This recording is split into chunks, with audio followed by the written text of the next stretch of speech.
As usual, the latest console generation has gotten off to a sluggish start when it comes to role-playing games. Dragon Age Inquisition was sharp and Persona 5 looks stunning, but otherwise things are a little barren for PS4 and Xbox One owners. That'll change in due time, no doubt, but for the moment, die-hard RPG fanatics have a perfect opportunity to catch up on all the good stuff they missed last generation. Xbox 360 and PS3 games are still cheap and plentiful, making this the best possible time to snatch up all the obsolete games before they go out of print and vanish from the shelves of used game shops and spike up in price. Here are our recommendations.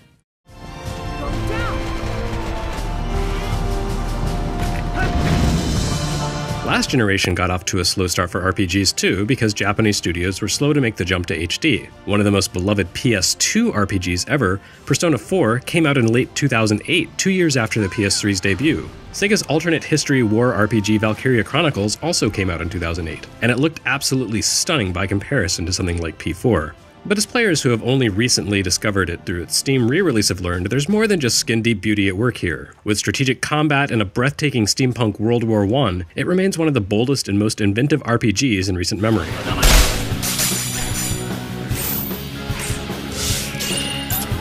Speaking of bold and inventive, it doesn't get much more daring than Tri-Ace's Resonance of Fate, an incredibly complex RPG from the creators of Star Ocean.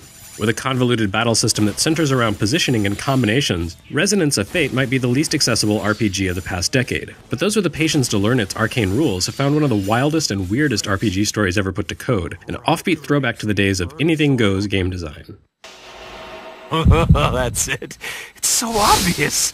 All we have are raisins. No! He's with Archie!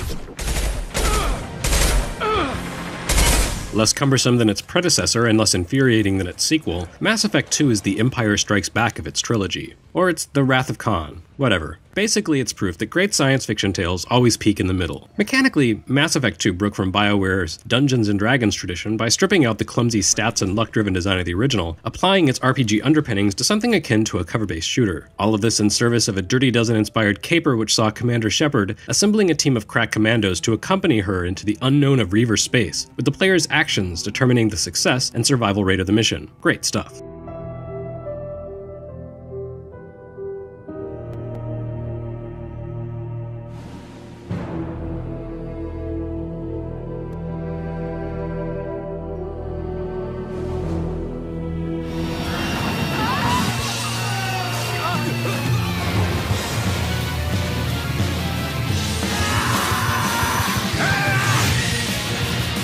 For everyone who sneered at Nintendo's underpowered Wii during the HD generation, Monolith's stunning XENOBLADE Chronicles stood as a testament that in the right hands, two GameCubes duct-taped together aren't so puny after all. A vast open-world action RPG, XENOBLADE transpired atop the eternally frozen bodies of two warring giants. The best part is that those who missed out on it the first time around can make up for it with the upcoming new 3DS release of the game.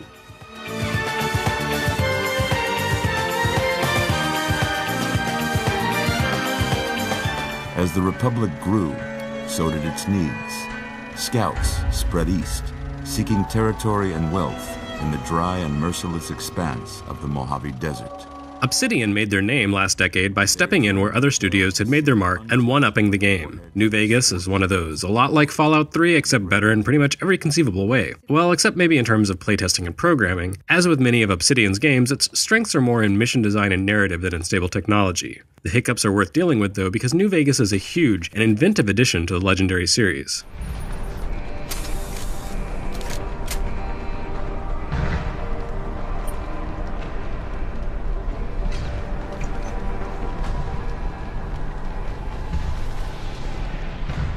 While Deus Ex purists tend not to be completely in love with this modern-day sequel to the classic RPG, Human Revolution does an excellent job of converting the principles of the original into a form today's gamers find palatable. It's a cover-based shooter with stealth and first-person action, but it's no callow trend jumper. Human Revolution features extensive role-playing options, including key encounters that can be won with words alone. Just be sure to download the patch that tweaks the terrible boss battles.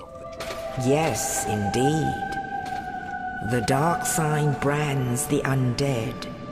From Software left from obscurity to critical darling with Demon's Souls, and Dark Souls saw the company taking that action RPG to the next level. All the self-esteem crushing difficulty and methodical combat found its way into a much larger playable space.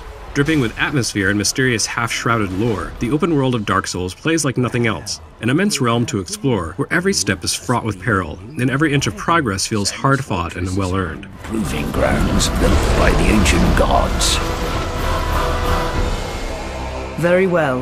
Now thou art a blade of the dark moon. At the other extreme, we have Skyrim, where the open world can be completely cheesed with very little effort. But people don't really play Elder Scrolls games for a hardcore challenge, they play for the sense of discovery and the rambling narrative. In that regard, Skyrim doesn't disappoint, filling its breathtaking world with tales both grand, like the central Dragonborn plot, humble, like countless little tales of villagers' lives, and intriguing, such as the unresolved Thalmor plotline. Play it on PC for the mods, but be careful, those things can be a hell of a rabbit hole. Feel aught calling from the depths.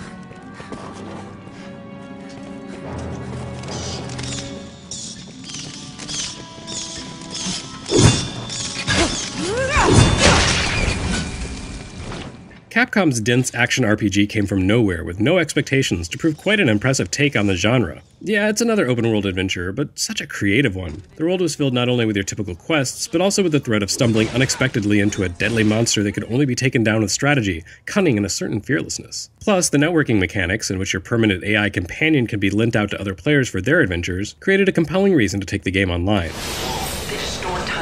I don't have time to play. I challenge you. The best game ever to bear the name Final Fantasy XIII, Lightning Returns ended up being unfairly overlooked last year, but it deserves a second chance, cleverly reworking Final Fantasy XIII's hands-off combat and linear world design into exactly the opposite, a fast-paced action RPG in an open world. It's a clever feat of game design made all the more interesting by a looming deadline to the world's ultimate demise, not to mention the development team's anything-goes attitude to the story. It's a weird jumble of ideas that could have crashed and burned, but instead it brings FF13 to its finale in a wacky blaze of glory. Yeah, it's a safe place that God can't see. You could almost say it's like, oh, I don't know, an unseen realm. All right, if you say so. But that begs the question, what the hell are you doing in here? For more games you really can't miss out on, be sure to keep reading usgamer.net.